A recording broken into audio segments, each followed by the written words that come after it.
The definition of good manners has changed over the years. Here are 6 outdated practices that you can ditch and 6 modern etiquette rules that you need to follow. Old rule: assume your coworker's partner is the opposite gender.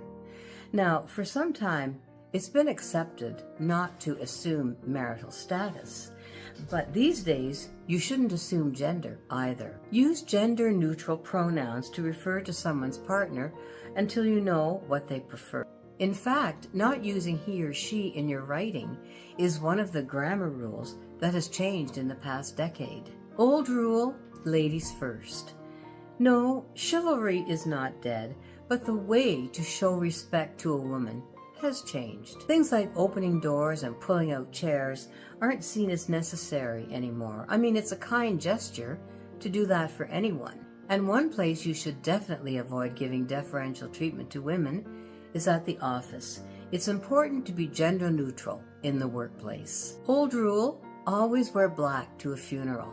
Most funerals are considered to be very somber affairs, so the dress code of the past typically reflected that.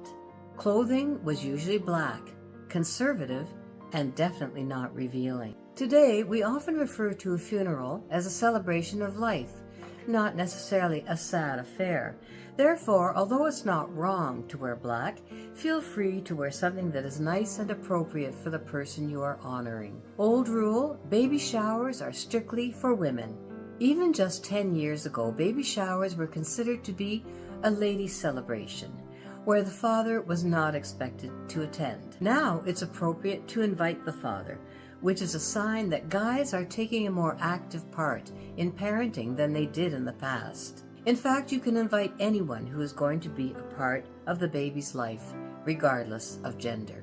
Old rule: a thank you note must be handwritten. Handwritten thank you notes are a lovely gesture, and people often treasure them and keep them as a keepsake. But let's face it, sometimes we don't want to take the time to find a card, write it out, find the address, and mail it. In today's world, for a quick thank you, an email or a text message is perfectly fine. After all, it's the act of saying thank you that's more important than how it's done.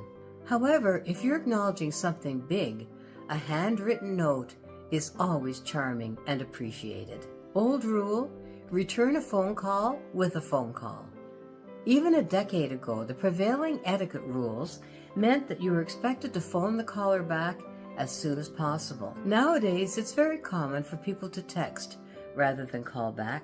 Texting a response isn't ideal because you lose a lot of context and risk a serious misunderstanding without hearing the tone of the voice.